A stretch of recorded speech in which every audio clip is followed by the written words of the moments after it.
أعوذ بالله من الشيطان الرجيم. بسم الله الرحمن الرحيم. ومن يضلل الله فما له من ولي من بعده وترى الظالمين لما رأوا العذاب يقولون هل إلى مرد من سبيل وتراهم يعرضون عليها خاشعين من الذل ينظرون من طرف خفي وقال الذين آمنوا إن الخاسرين الذين خسروا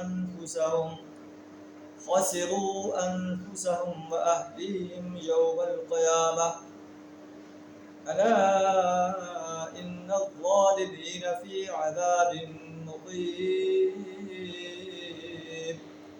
صدق اللہ العظیم.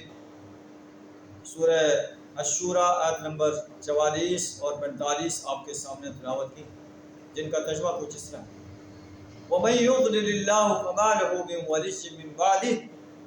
جس کو اللہ گمراہی میں پھینکے اس کا کوئی سنبھالنے والا اللہ کے بعد نہیں. اللہ اس کو گمراہ کرتا ہے جو گمراہی کے راستے پر چلتا ہے، جو سرکشی اور بغاوت کے راستے پر چلتا ہے. اللہ پھر اسے اسی طرح پھیر دیتا ہے جس طرح وہ پھر رہا ہے. وَتَرَى الظَّالِمِينَ لَمَّا رَأُوا الْعَذَابَ. ظالموں کو تم دیکھو گے جو عذاب دیکھیں گے اس وقت کہیں گے هَلْ إِلَى مَرَدٍ مِّن سَبِيلٍ. کیا پلٹنے کی بھی کوئی سبیل ہے؟ ہمیں دنیا کے اندر دوبارہ لوٹا دیا جائے پھر ہم عمل صالح کر کے. ایسا نہیں ہوگا. وَتَرَاهُمْ يُعْرَضُونَ عَلَيْهَا خَاشِعِينَ مِنَ الذُّلِّ. تم دیکھو گے کہ جب یہ جہنم کے سامنے لائے جائیں گے تو ذلت کے مارے جھکے جا رہے ہوں. يَنظُرُونَ مِن طَرْفٍ خَفِيٍّ. نظر بچا بچا کر کن اکھیوں سے دیکھیں گے. اور اس وقت اہل ایمان کہیں گے ان الخاسرین الذین خسروا انفسهم واہلیہم یوم القیامہ. واقعی اصل زیانکار وہی ہیں جنہوں نے آج قیامت کے دن اپنے آپ کو اور اپنے اہل و عیال کو خسارے میں ڈالا. الا خبردار ان الظالمین فی عذاب مقیم. ظالم انسان ہمیشہ ہمیشہ مستقل عذاب میں رہیں گے.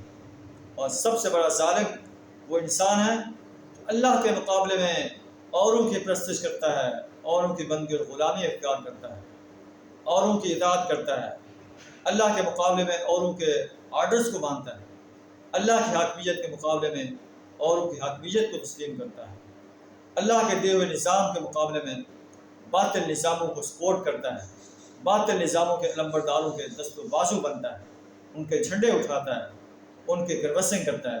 اللہ فرماتا ہے یہ سب سے بڑے ظالم انسان. ایسے ظالم انسان اللہ کے مقابلے میں، اللہ کے دین کے مقابلے میں، اللہ کی پرستش کے مقابلے میں جو ہے دوسروں کی پرستش کرتے ہیں، دوسروں کی بندگی اور غلامی اختیار کرتے ہیں، سب سے بڑے ظالم. ایسے انسانوں کے لیے وما كان لهم من اولیاء ينصرونهم من دون اللہ. ان کے لیے کوئی حامی و مددگار نہیں ہوگا جو اللہ کے مقابلے میں ان کی مدد کر سکے. وَمَن يُضْلِلِ اللَّهُ فَمَا لَهُ مِن سَبِيلٍ. جسے اللہ گمراہ کر دے اس کے لیے بچاؤ کی کوئی سبیل نہیں ہے. اللہ سے دعا کریں ہمیں ظالم بننے سے اپنی پناہ عطا فرمائے، اپنی پرستش، اپنی بندگی غلامی، اپنی اطاعت کرنے کی، اپنی حاکمیت کو تسلیم کرنے کی، اپنی حاکمیت کو قائم کرنے کی جو ہے جرأت عطا فرمائے. تو آخر دعوانا الحمدللہ.